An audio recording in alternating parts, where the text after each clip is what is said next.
Below Norway's Sognefjord, the seabed plunges 1,300 meters, or 4,265 feet, a depth unfathomable on most coastlines. This extreme contrast isn't random. It's Earth's geological story etched into stone and sand, revealing our planet's past and foreshadowing its future. How does something so deep form, and why are other coasts so gentle and shallow? What happens to these landscapes when the forces that created them recede? Our planet's shorelines act as living geological records. They are time capsules.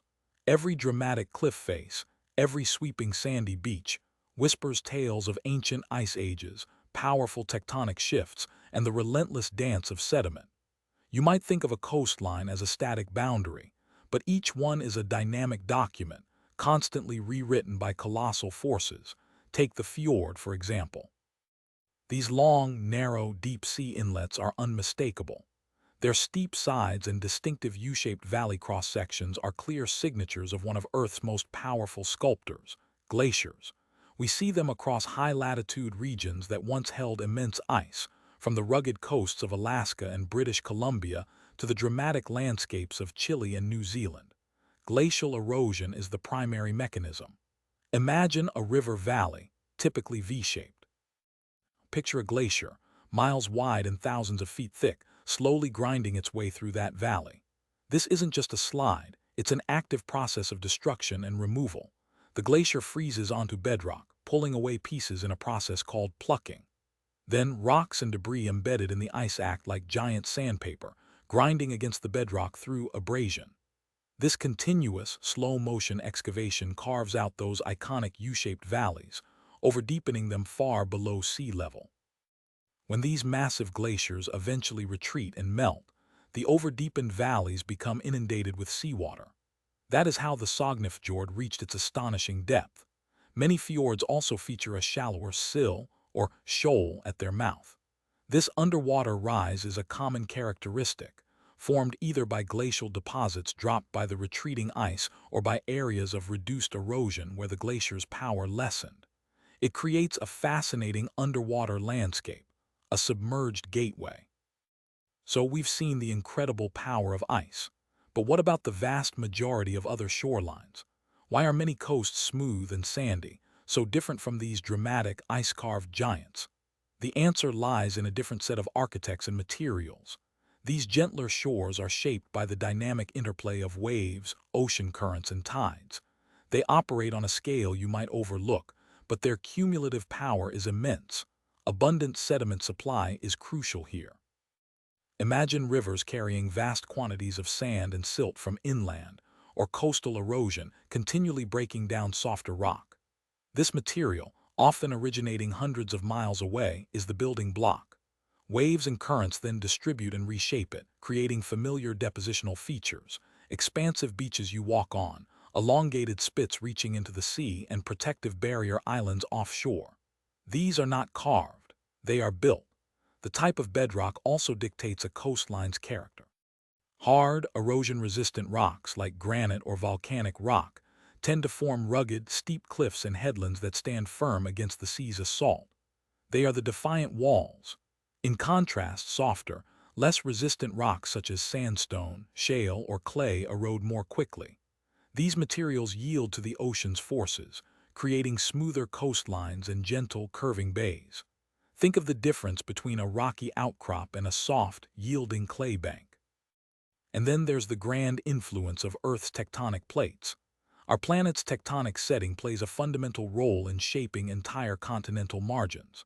Collision coasts, like the U.S. West Coast, are active zones where plates meet.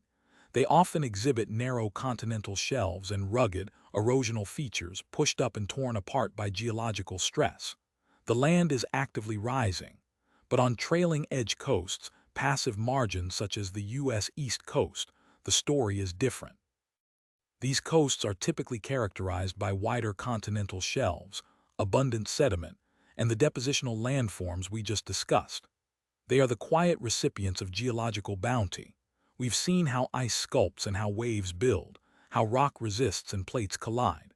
But what if we told you that these very coastlines, whether dramatic fjords or gentle sandy shores, are not just products of the past, but active participants in Earth's ongoing story, continuously reacting to change.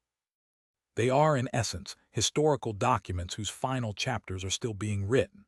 How do these ancient landscapes respond to the most modern of challenges? Consider post-glacial rebound, a slow-motion geological event still unfolding. After the immense weight of glaciers, hundreds or thousands of feet of ice, was removed, the Earth's crust slowly began to rise. This isostasy, or unloading, affects relative sea level, exposing formerly glaciated coastlines even as global sea levels change. For some, it's a slight reprieve. For others, a complex variable in their struggle for permanence. It's a reminder that even after the ice is gone, its legacy continues to shape the land. Today, a unifying, accelerating force is at play: global sea level rise. This isn't just a future threat, it's happening now. The primary drivers are the thermal expansion of warming oceans and the rapid melting of glaciers and ice sheets worldwide. Every degree of warming expands the water itself. This rise is accelerating erosion on many sandy beaches, pushing them further inland. Low-lying coastal areas globally are increasingly threatened with inundation. A 2023 report highlighted that thousands of miles of coastline, from vibrant urban centers to critical ecosystems, face permanent alteration. This isn't just about losing land. It's about losing entire ecosystems and the unique historical narratives they hold. The fjords, deep and rugged, might seem immune to rising sea levels, but their delicate ecosystems are sensitive to changes in salinity and temperature. Sandy coasts, conversely, are directly vulnerable to rising waters and increased storm surge, making their retreat inevitable in many places.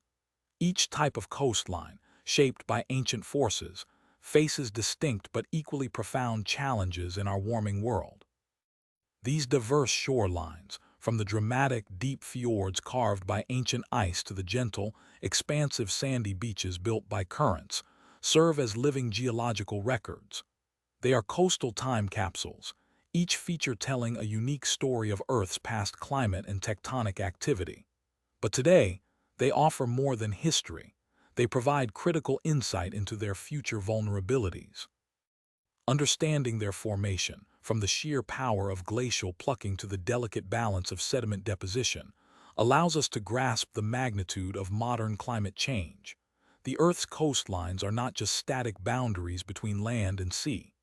They are dynamic historical documents, constantly being written and rewritten, now at an unprecedented pace. They demand our attention, for their story is ultimately our own.